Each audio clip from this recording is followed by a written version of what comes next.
ClevverTV, I'm Dana Ward, and we just chatted with the cast of Divergent. This is our official Comic-Con preview. All right, so you are the man of the hour. Thor is a major, major character in this movie. How stoked were you when you found out that you got the role? I was very happy when I found out because it's such a great role. And what I honestly love about him, this is genuine, is that he is a very centered, masculine man without having to force anything. And as soon as I read even the pages for the sides, I knew that there was an affinity that I had with him. Okay, so this was the first still that was released from this movie.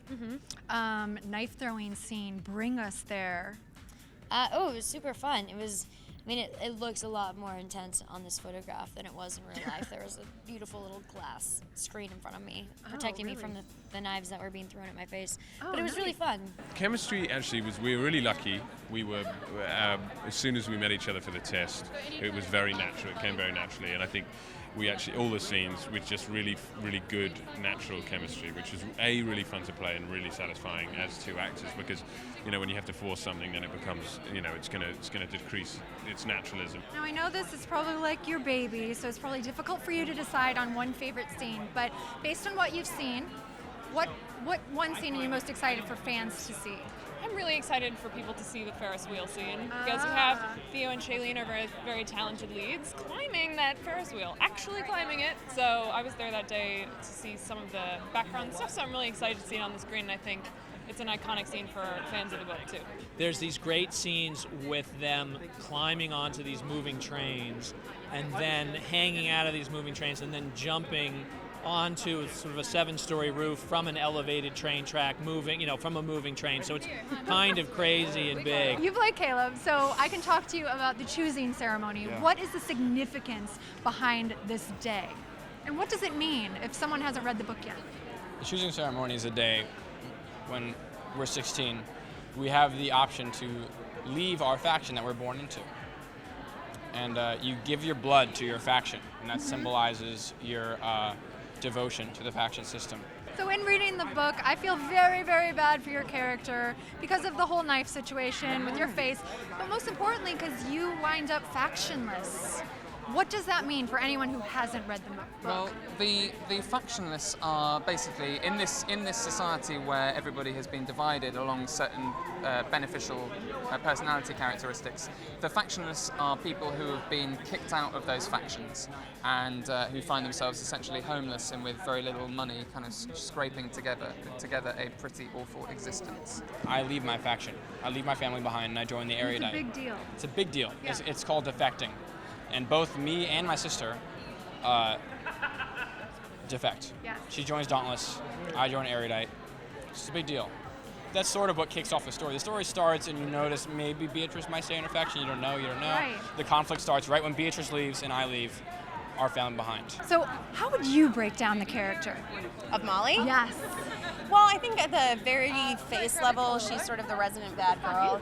She's a little tough and physically definitely fits that Dauntless description. She's sort of an obstacle in Triss's way of getting sort of through that initiation into Dauntless. Will is from Erudite, which is the faction of intelligence and knowledge and intellectual achievement. And he decides at the choosing ceremony, when everyone has to decide what their future will be, he chooses Dauntless. And everyone in the film chooses Dauntless, and we follow their journey. And he becomes very good friends with Triss, Shailene's character, and Zoe's character, Christina. And without ruining anything, they go on a journey together and they become very close. Christina is a badass chick, man. She comes from Candor, faction of Candor, which is all about honesty, and she comes and goes to Dauntless. So she's really, really honest, kind of doesn't have a filter, says whatever she wants, really, really confident. So yeah, she's definitely like, for Triss, she's a little bit more open, and Triss is kind of like slowly finding her way in this world, and I think they really work well together because they balance each other out. Tori is one of the only characters in the film that's really styled. She's Dauntless, and she's been Dauntless for a minute. Yeah. So she knows who she is. She is like a woman, and she is like in it. So she's got dreads and piercings and tattoos, and that is who she is. Al's very quiet, very shy, keeps to himself. But I think, he's a searcher. I think Triss kind of helps him overcome a lot of things, and he doesn't really make it to who he could become, but it was a fun experience. Well, Max is, at least in this first one, is very very mysterious in a way.